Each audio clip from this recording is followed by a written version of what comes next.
Welcome to Romance Rex, where book besties explore the world of romance novels and encourage you to expand your TBR. Join us as we dive into the hottest releases and hidden gems of the genre. You can find us on IG and TikTok at Romance Rex Pod. I'm Devaney.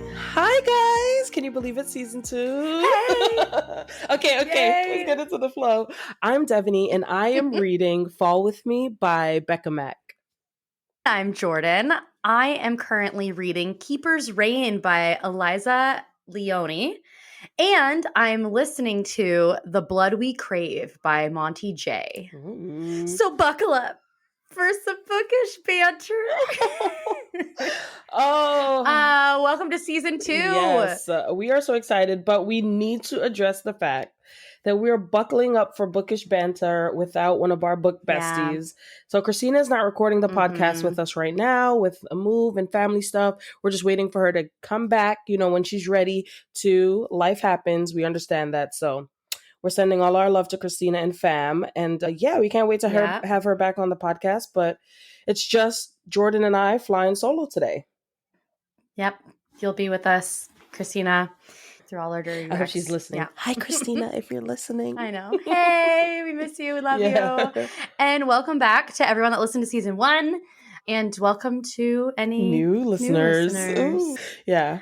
Because today we're going to start off the season with something a little fun. We're going back to school. It's back to school, babies. We are ready for some back to school content. And we keep the romance strong. So we've got some spicy Rex.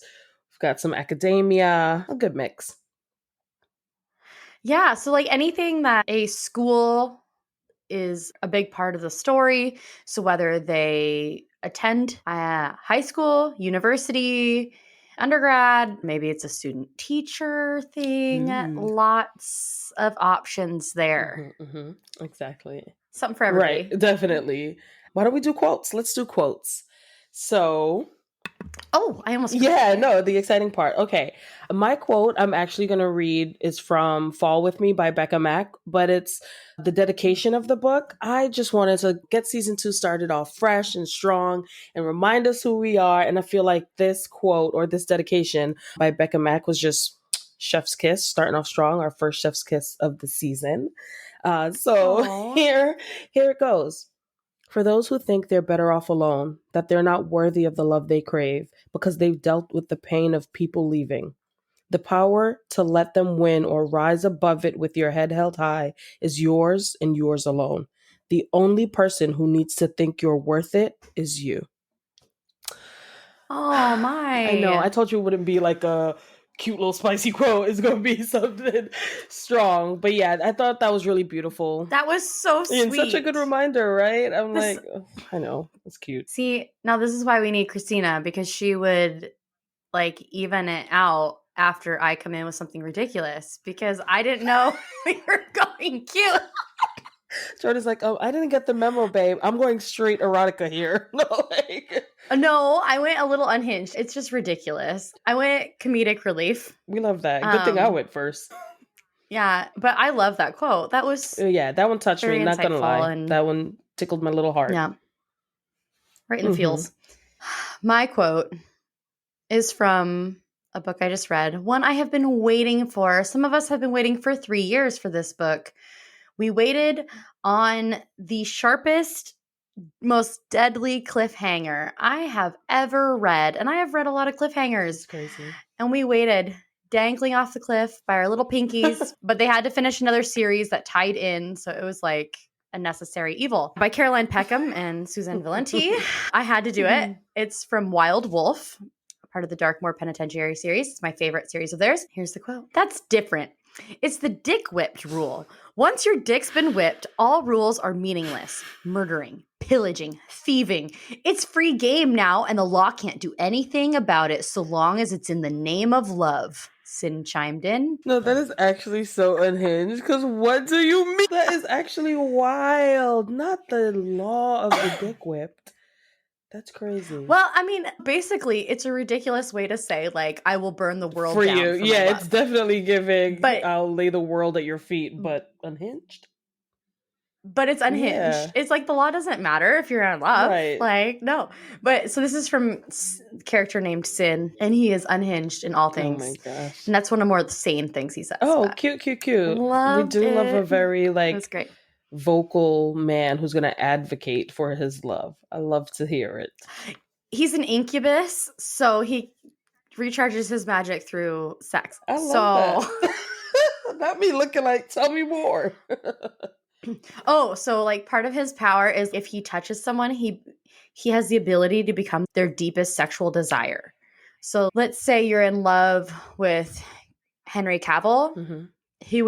He could physically turn into Henry Cavill. My gosh. Like, I would just eat that up. Yeah, and he feeds off of like sexual energy, and anyway, it's just. Well, guys, if you're into that, you know what book to look for.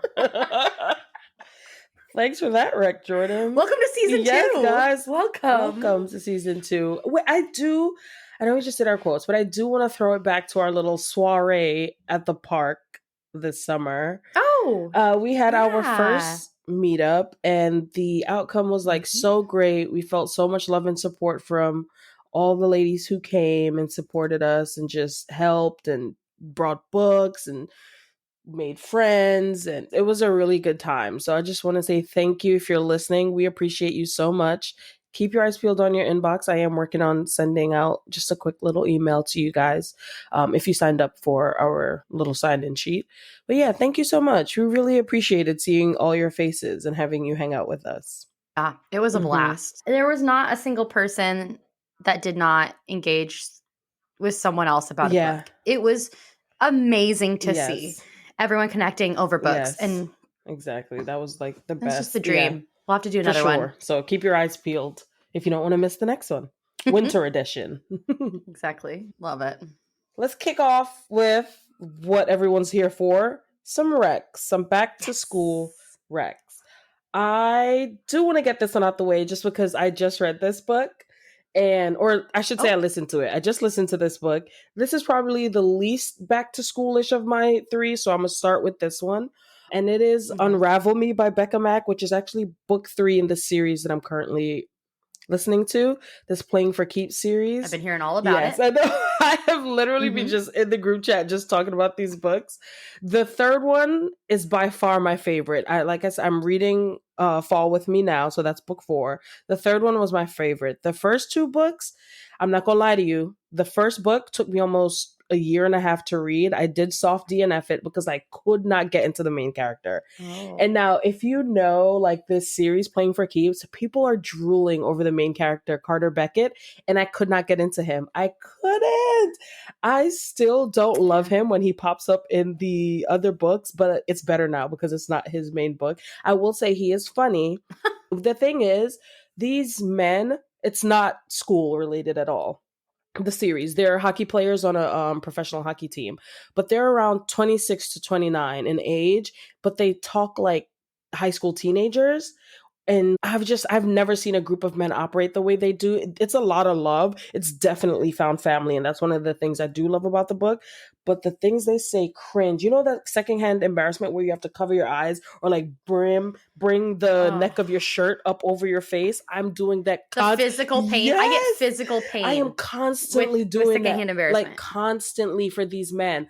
Book 2 was a little better. It was like, but a little better. Book 3, baby, Adam Lockwood has my heart. When I tell you that's my man, it's always the shy, nerdy, reserved ones. Like he was the dad of the group, like, you know, the one who's like keeping everybody in line.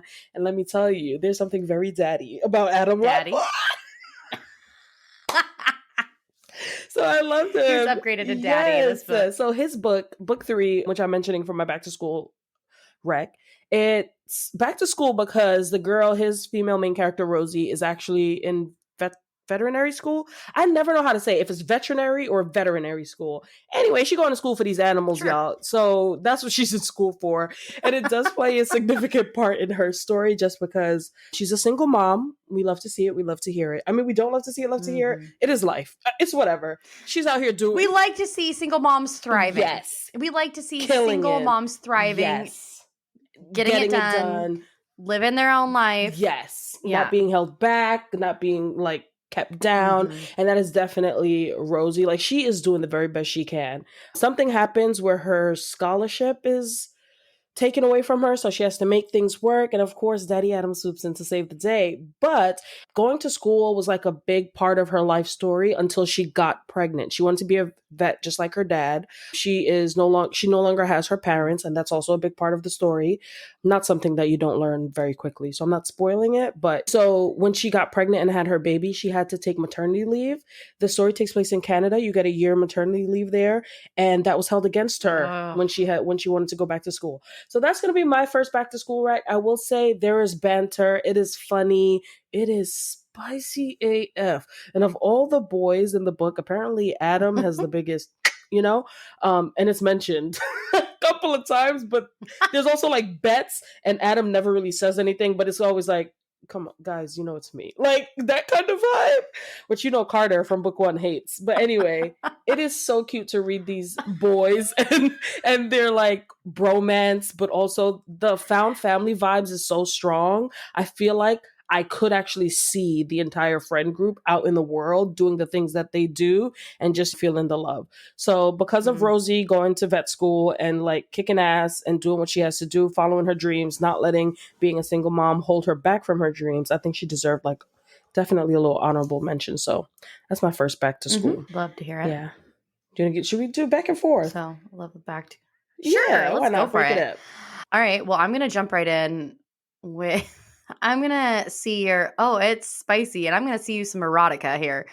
I consider this erotica. I read this as an ARC. It's out now. It's called Obedience. It's actually Obedience Volume 1 from Lizzie B. Brown. Found her through socials and through another book she had read that I absolutely loved, a novella of hers, which I will be mentioning in a later episode. But this one, if you are looking for some erotica and you love age gap, if you love the student-teacher trope, but you're looking for something new and refreshing within those tropes, Obedience is the one for you. There's a 19-year age gap. Yeah. They meet before they go. It's during the summer, and they're in a completely different state. They both happen to be vacationing in Florida, and they have a hookup, a chance encounter in a public restroom. Interesting. And then in his advanced class that he's teaching, so there's only like 10 students in this one seminar. Guess who's there? Guess who walks in? And did I mention she's the dom? Stop. She tells him to get on his knees, and he refers to her as his goddess. Lizzie, what are you writing, babes? I need to read it. Lizzie's spice is it top tier? Amazing. It's top tier. It's some of the best spice I've ever read. I love it. Oh, I can't wait. I love it. Wait. So if you need something, this would be a quick read. It's part 1 of 2, so it kind of ends are interesting. She's very much younger, but he just came out of a serious, really long-term relationship, and he's never been necessarily the sub in a relationship. And so it's both of them exploring that, and she's trying to find her voice, whereas in her other relationships, she's kind of let men walk all over her. And so they both give each other what they need. I love that. At this point in their lives.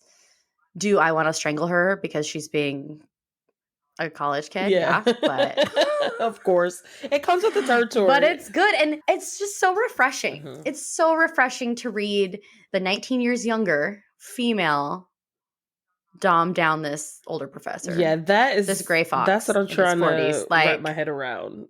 Yeah, I need to read the scenes. And is Lizzie local? Yeah, Lizzie is in Seattle. Yeah, she's from Seattle. And she is working on her socials. Yes. Just trying to get her book out there. Like, she's doing all her own work, and from what I see, it's just her, and she's just a great human, and can't wait to read. Yeah. Happy to recommend that one. So, all right. My next rec for you is Only When It's Us by Chloe Leese. I hope I'm saying her last name correctly. I know the series is wildly popular. I think I'm pretty late to the party. They're like 8 books. I don't know, maybe more. But this specific book is the first of the series, and it's the Bergman brothers, or Meet the Bergmans. It's like 8 siblings in this book, and I guess they all have their own book. So only when it's All right, you, Bridgerton. yeah, right, right. It's like modern day Bridgerton. I'm not gonna lie to you. That's crazy that I've never made that connection. Yeah, I like it. So Meet the Bergmans. It's enemies to lovers. We are in college. Willa Sutton. Willa Sutter, sorry, is her name, the female main character, and it's Ryder Bergman. And Willa automatically hates Ryder off bat because when they're in class, she asks to borrow his lecture notes, and he flat out ignores her. When I tell you, he doesn't even look at this girl, doesn't even hear a whisper of anything, like ignores her. Mind you, she's failing this class. She's a student athlete. She has to stay on top of her grades. And this isn't the kind of school, or this particular professor isn't the kind of professors to be like, you're a student athlete, you're killing it, A's across the board. He's like, no. Well, also, female student athletes don't get the same treatment, right? So she has to work extra hard, right? And this professor is failing her because she's juggling a lot. Her mom's super sick, like living in the hospital sick. Like Willa is truly doing the best she can. But when I tell you, Miss Thing has a little attitude. She's going through a lot, right? She has a lot. She's juggling, but she's like an angry. And young. Yeah, she's so young and always angry, and that does come out later. But yeah, when Ryder ignores her in class that day, he becomes like enemy number one. Now in class, they're going back and forth, like pulling pranks on each other. When she starts being mean to him, he has no clue. So now he's like pranking her, and he's giving her attitude, but also laughing because like, why are you so angry all the time? And he's very calm, very collected. Little do we know, well, little does Willa know, because we actually know right off the bat, Ryder's deaf in the ear that Willa was talking to. He wasn't ignoring her. He couldn't hear her. Oh, I feel icky for judging that now. Oh, Deb, you waited so long to pull that out. Oh, I feel icky. And this is why you never know what people are going through in real life. Ryder could not hear this girl. He didn't know she was asking for the notes. She never tapped him. All she did was like say over and over, can I have the notes? She never like tapped his shoulder. She never tried to, nothing. So he didn't know. He had no idea that he had committed this heinous crime with this girl. And then can you imagine someone starts being a jerk to you, knocking your books off, hitting you as they walk by? Now you're like, why is this 5 foot something girl bothering me, No. So yeah, it's basically enemies to lovers until Willa realizes that the professor in this class that she's in with Ryder is also Ryder's brother-in-law. He's married to one of Ryder's sisters, and he gives Ryder lecture notes because Ryder can't hear. And so that's why Ryder had the lecture notes and was using them for the class that she needed or whatever. When she thought that Ryder was getting special treatment, it's really he can't hear the lecture, so he needs the notes to follow along. Anyway, it's gorgeous. Ryder used to be a soccer player. He's very shy and timid because he was not always deaf or hard of hearing. He could hear fine. Something happened, an injury, and he lost the hearing in his right ear. And now he feels like he just can't be a good enough soccer player anymore because of it. When he was like a star, everyone used to love him. So you get him battling all of that, all in a college setting, them dealing with class and school and budding relationships and being on a college team, and then figuring out what they're going to do when they graduate because they're almost at graduation. And it's really beautiful to see how two people who like maybe thought very incorrect things about each other navigate those like trials and tribulations to come together. And then once they stick together, they are stuck. Like, Willa's angry. She's 10 toes down for her man. You're not going to treat him any kind of way. And same with Ryder. He's like a giant teddy bear, but when it comes to Willa, he will absolutely knock some sense into someone. So this is really cute to see. It was very sad. I think I cried during this book. I'm pretty sure I cried because it's a lot. Like, the reasons Willa is so upset. Yeah, there's a lot going on with those characters. Right? Like in their personal lives. That's a lot. Exactly. So it was really good. The back to school thing definitely plays a role because just the things that they end up pranking each other doing for weeks on end in this class. It's just, at one point it was like, would y'all just stop? Obviously these are love taps at this point. Y'all clearly like each other now, because why do y'all keep doing these things? Yeah. But yeah, that was really cute. Like I said, there's a couple books in the series. I think halfway through the series. I might have 2 books left to read that I haven't read yet. But yeah, so a couple of them take place in like the school setting, but it's good stuff. The Bergmans, Meet the Bergmans, Only When It's Us is the first Love book, it. Chloe Lee's. All right. My next rec is called Honey and Spice by Bolu Babalola. I recently read this book. It was so good. If you've listened before, you know that contemporary isn't my go-to genre. Like cute, swoon-worthy contemporary is not my main. But this book was so good. So it follows Kiki Banjo. She is, I'm just going to read the description in Goodreads because it's so perfect and I don't want to give away too much. So she's a sharp tongue and secretly soft-hearted. She has just made a huge mistake. As an expert in relationship evasion and the host of the popular student radio show Brown Sugar, she's made it her mission to make sure the women of the African Caribbean Society at Whitewell University do not fall into the mess of situationships, players, and heartbreak. Not the mess. But when the queen of the Unbothered kisses Malachi Korede, the guy she just publicly denounced as the, quote, waste men of Whitewell in front of every Blackwellian on campus, she finds her show on the brink. Soon they find themselves in a fake relationship to try to salvage both of their reputations and their futures. They help each other with different projects because they're top of their class and their advisor put them together. There are such big themes in this book. And it was so sweet. It was literally, she denounced him after this thing happened because he was dating around. But he seemed like this genuinely like really sweet guy. So that's why she called him out, because her show is literally all about keeping the women, the African Caribbean Society women, together and not letting men come between them. Like, love it. That was her whole goal, was like sisterhood, and you cannot let these men get in here and twist these situations. Like, we need to stand together. Screw these men. She only has like one close friend and she has her own friendship trauma, right? Then she finds these friendships through this too, and she heals in ways that I don't think she knew she needed. And also through this fake relationship with Malachi, he learns that when he thought he was being transparent, or he was just like hanging out with these girls, that he was actually being misleading and leading them on. And so he was being a player that he didn't intend to. So she educates him on this, but he helps her trust again. And it's just so sweet. I know, that's all you can. I don't know.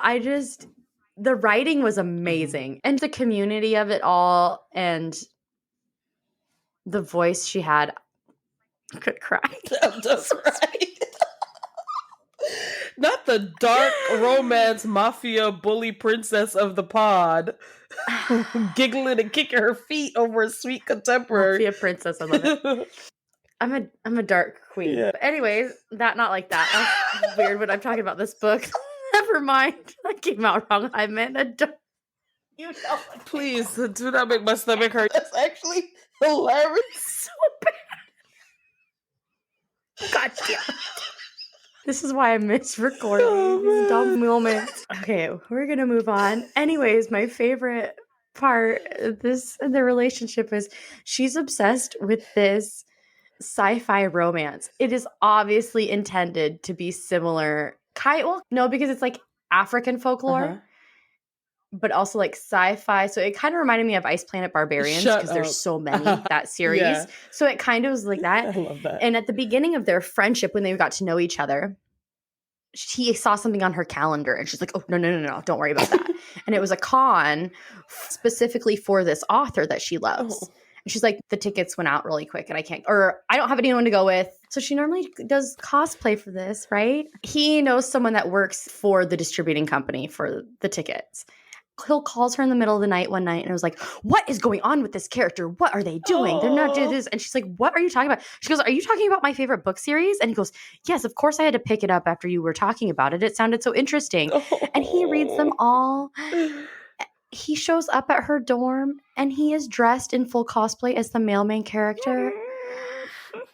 Like nose ring and all this stuff, like chest out and oiled, ready to go. Please stop. And he got her tickets.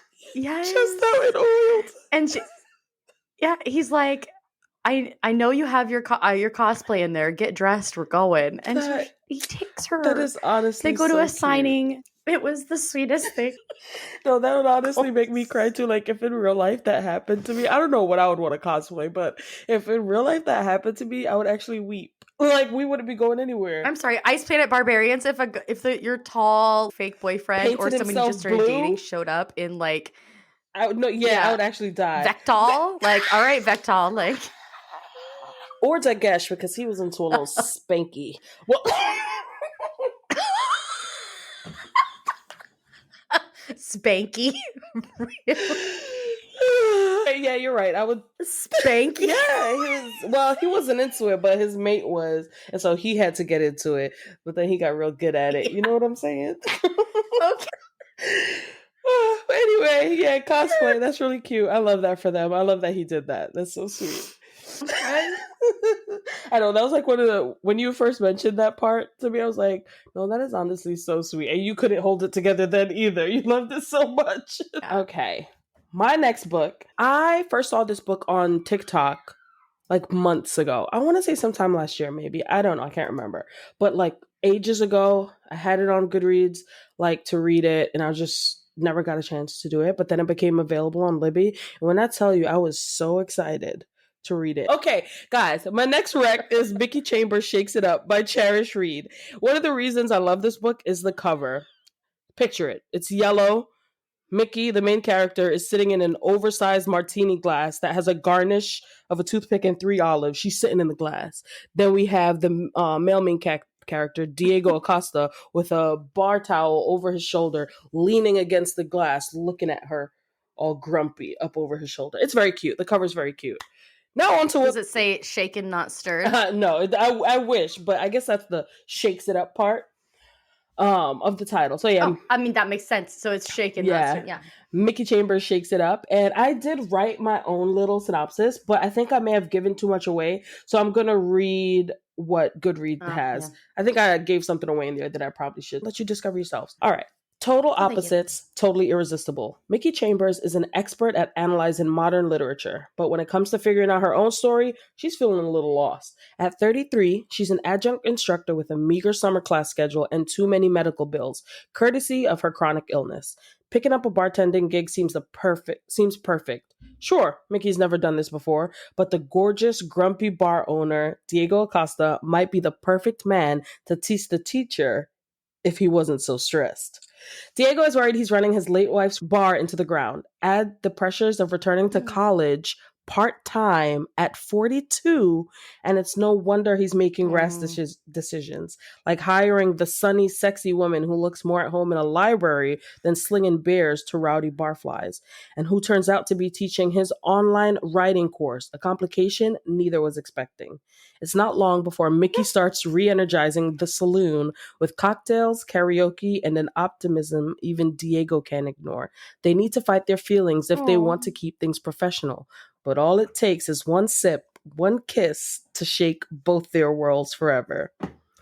This was so cute. I really loved the age range of these characters because that just made it even more relatable to me. I'm 34, Mickey's 33, and I get how she's feeling, but then even adding the element of Diego being 42 and trying to go back into school and the reasons that he took time off school, you get told that, and that just enriches his story so much. It's fun, it's very cute, it is spicy. The one thing I will say about this book is like it can kind of feel insta-lovey because they fall very quickly. Oh, but not like why do they have these feelings? Yeah, but not so I don't know. With insta-love, I'm like of two minds about it. Sometimes I like it, sometimes it is just done so poorly, like it's really insta-lovey and I just can't get into the characters because they don't even know each other. Like, how are they in love? But this was insta-lovey in a way that I feel like I had to look at the lens of these people are older, they're more mature, at a certain point, you don't want to play games. At a certain point, you're just saying how you feel. You're just putting it out there. If you know, you just... Exactly. And I think if they were 26, I would not feel that way. But I think for some reason, their age and also everything they've both been through with like Diego's past and what was going on with him, but also Mickey's chronic illness and how she has to move through the world, being an adjunct instructor, all of those things just added to like their maturity in my head. So it didn't come off as too insta-lovey when they got together. The spice is great. It's just love. I really enjoyed this. Like I was giggling and kicking my feet the whole time. So Cherish Reed, you did a great job, girl. That was chef's kiss. Loved it so much. And I want the physical book. I'm still on a book buying ban, but I want the physical book just because, like I said, it is so cute. Wow. The cover is so cute. Still on a book buying ban. I'm doing well. Wow. It's been a while for you. Yeah, it's been at least 3 months. Oh, I take that back because I just bought an audiobook today for $7. Fuck, there goes my ban. Okay, but like... Does it count if it's an audiobook? It doesn't live on my shelf. That can't count. I think one audiobook does not count. Yeah. Like... Okay, cool. So yeah, I'm still on a ban. That's just a write-off. Right. But yeah, totally. A lot of things happen with the school. Like I said, Mickey is an instructor at a college and also Diego's in her class. So that is a very interesting relationship. But yeah, it was very good. I really enjoyed it. All right. Well, it's been a little too cute for a little too long. So here you go. I will change that. I came in like a wrecking ball. Yes, she did. And her name was Lips. Okay. This is Just Drop Out, the first book in the Hannaford Prep series by Jay Bree. Okay. I'm going to need you to stick with me on this one. Here we go. Okay. It's going to sound rough. Here we go. It's going to sound rough. But if you're into this stuff, you're going to be into I'm buckled in. Okay. Reverse Harem. Very slow burn. The first book, there is no relationship. It is a bully romance. Okay. The first book is all bully. There's not... It's dark, obviously. And it's high school. It's a preparatory school, okay, people? When I tell you, I had to mentally tell myself they were freshmen in college because our main character, Lips. I love her name. Lips Anderson. She comes from gangland. Ooh. So after surviving foster care and a high school that breeds gang members, actually, I don't think she's necessarily a freshman when she goes. Maybe she's not a freshman, but she's young. I mean, she's like 15. Anyways, but don't worry because she's also a leader in this gang town. She is, I don't want to give too much away, but basically she's an assassin. She unalives people all the time and has since she was a kid because she's been groomed. Please read trigger warnings. Please, please, please, please, please. There are so many trigger warnings. Wow. But if you like dark bully romance and reverse harem, this is it. The drama, love it. It's so good. The boys, there are 3 of them. Ash, Harley, and Blaze. But also, aside from those relationships, later, like not in the first book because everyone hates her and she's on her own in the first book. But later in the series, it's also about her gaining a best friend who is a twin sister who is very territorial over the boys. And it's a lot of found family. Big on found family, which is why they're so defensive over each other because they've all been through shit. Here's the most unbelievable part. Not the fact that she's, I'm not selling it, but it's so good, you guys. Okay, because it's a preparatory school. It's like ultra exclusive, right? So she got a full ride. She's the scholarship kid because she blackmailed people to get in. Oh, Lips. No, you have no idea. She's morally... Not her being morally black. That's crazy. She's like dark gray. Lips. She has lines. She has lines. What the hell? Why she wanted to go to the school? Anyway, you know what? Go ahead and say what you... To get out of her town. Oh, that's her ultimate goal. Is she's trying to remove herself from that because she didn't have a choice being put into this life. Like, she literally didn't. It was that or die or become this guy's like... Oof. Yeah. Nope. So she wants out. Okay. We do love a queen of dreams. Yeah. So she's trying to get control any way she knows how. And she's trying to work the system. So it's all these privileged kids. Blaze, one of the guys, don't worry, he's a world famous rock star. And he's supposed to be edgy and drinking and smoking, but all I picture is Justin Bieber. But he's a black Justin Bieber is what I picture because he's dark. So that... But you guys, Jay Bree is amazing, and her writing is amazing, and it's so good. You just have to pretend it's college, and I'm not selling it, but it's one of my favorites. I've read it twice. Devil, you would not like it. She said Blaze is a world famous. No, what is going on at Hannaford Prep? Oh my gosh. Yeah, he is. I can't. And she's been a fangirl for so long, and she didn't know he was at this school. And one day he shows up at the halls and she about dies. She's like, and she can't talk around him. So it's this like badass like teenage assassin, but she can't. It's like Aylin if she was morally bankrupt and like Actually, this is realistically what Aylin should have been like because of her trauma. That's how I'm gonna describe her. Okay. So I can understand if she was raised in gangland, which she kind of was, but that is so funny. Hannaford Prep, everyone. If that's tickling your fancy, head on over to Amazon. If you actually read it, please let me know because I probably didn't do it justice, but like those are all facts about the book. And I know I'm laughing and I'm hating and I'm probably never going to read it, but Jay Bree is like, she's one of my favorite authors, to be fair. So like, I do love her stuff, but for some reason, nothing in my spirit or my bones will allow me to pick up Hannaford Prep. I just can't imagine. It's because it's high school. It's high school. And I feel like it's a preparatory school. At least with Bonds That Tie, it's college or like some form of it, you know? Like when she wrote that, I could get behind it. I knew they were young, but I could get behind it. But being told that Lips is a 15-year-old assassin dating the world pop star will actually send me into a early grave. Like I cannot. But yeah, check that out. I think that's one of the biggest issues people have with this book. Because like I'm reading a review. I'm so torn about this. It's very good and very interesting. I just wish to God it wasn't 15-year-olds. And I'm just going to keep chanting to myself they're 18 and over because it's true. Yeah, you have to correct. And then when the spice hits, oh God, you're like, what do you do? I can't think of this as, That's crazy. And the next one, I'm just not in the state of mind where I have any desire whatsoever to read about 15 juvenile-year-old kids bullying their way through high school.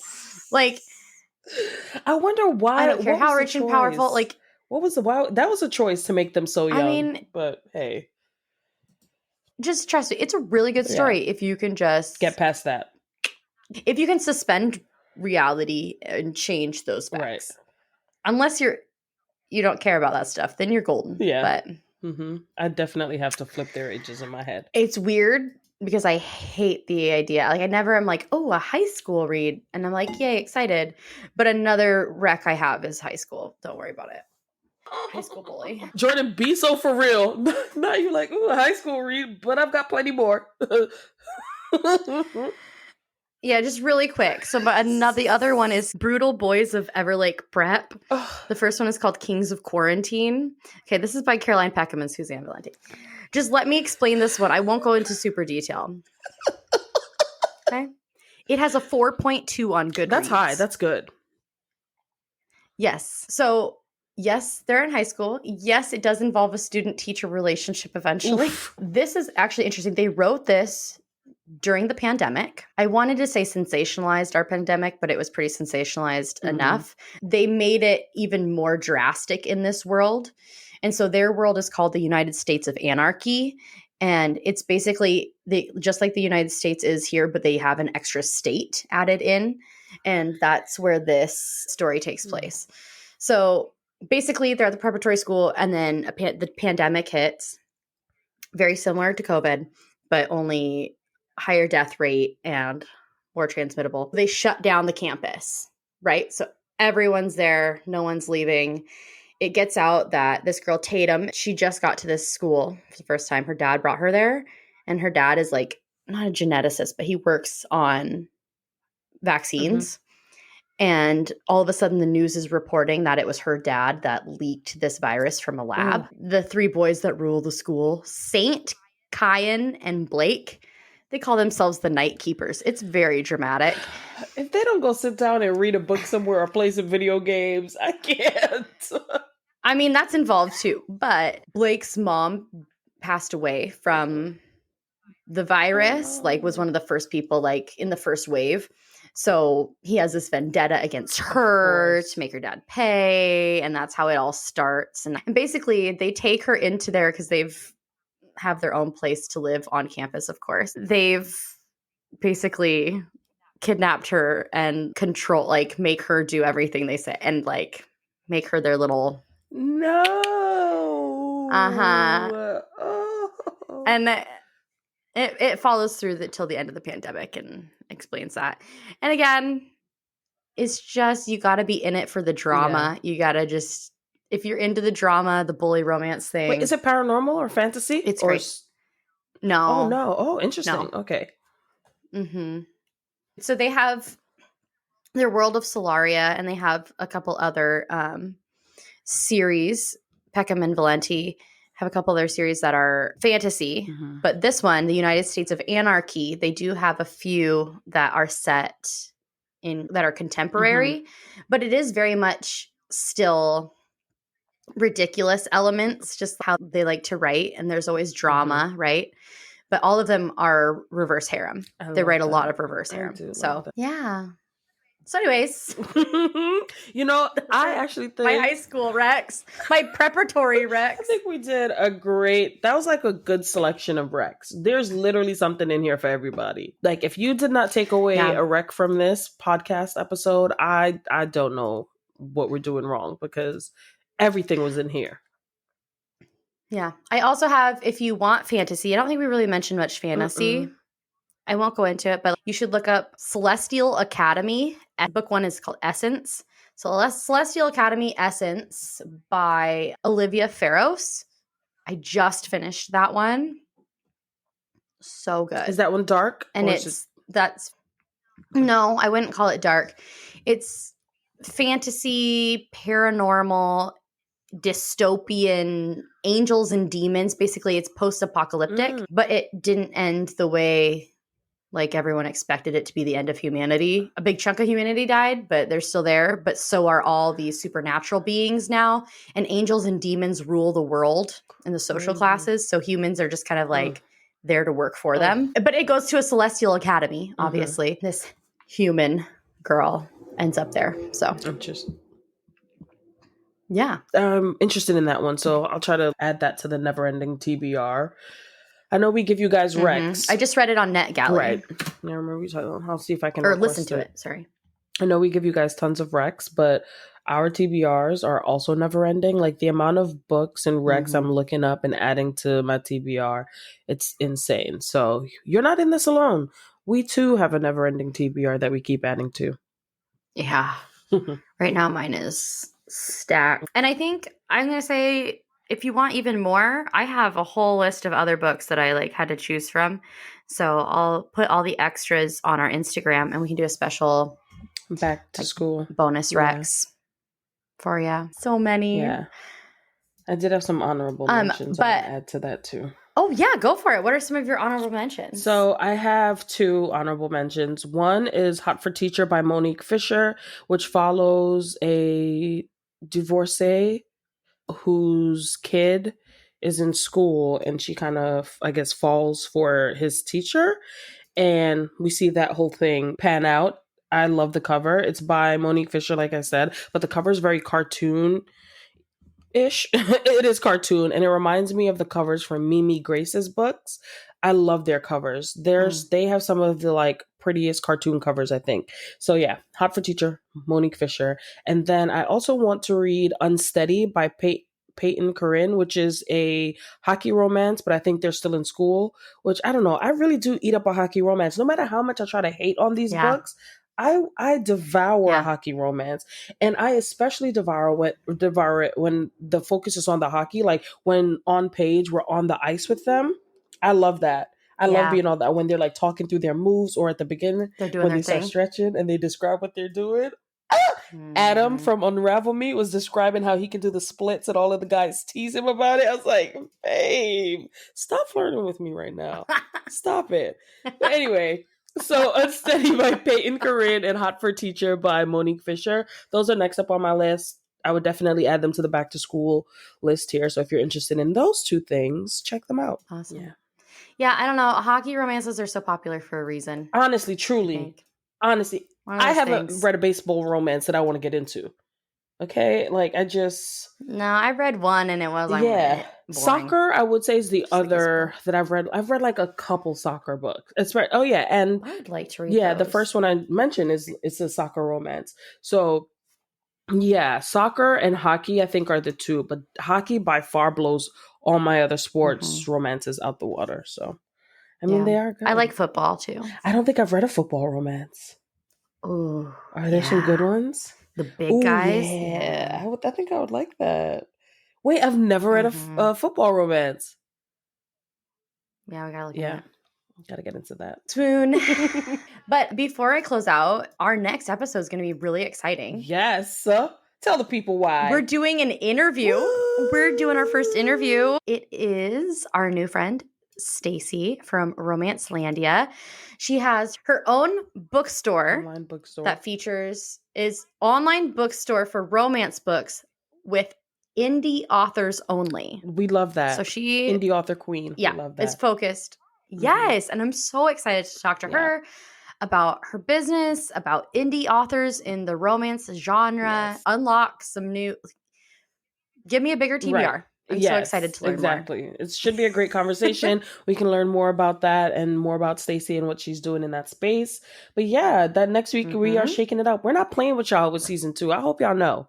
Okay? When we say buckle up for bookish banter, we really mean it. Okay? We're taking it to the next level. So make sure you stick around. Yep. We've got good things planned. Definitely. Events, everything. Yes. Ooh, events. Well, we're going to an event. Anyways, it's just going to be great. Stay tuned. Thanks for listening to us ramble about back to school romance books.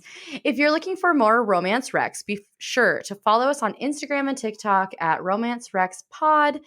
You can find our favorite book recs from our episodes as well as behind the scenes content. Again, that's Romance Recs Pod.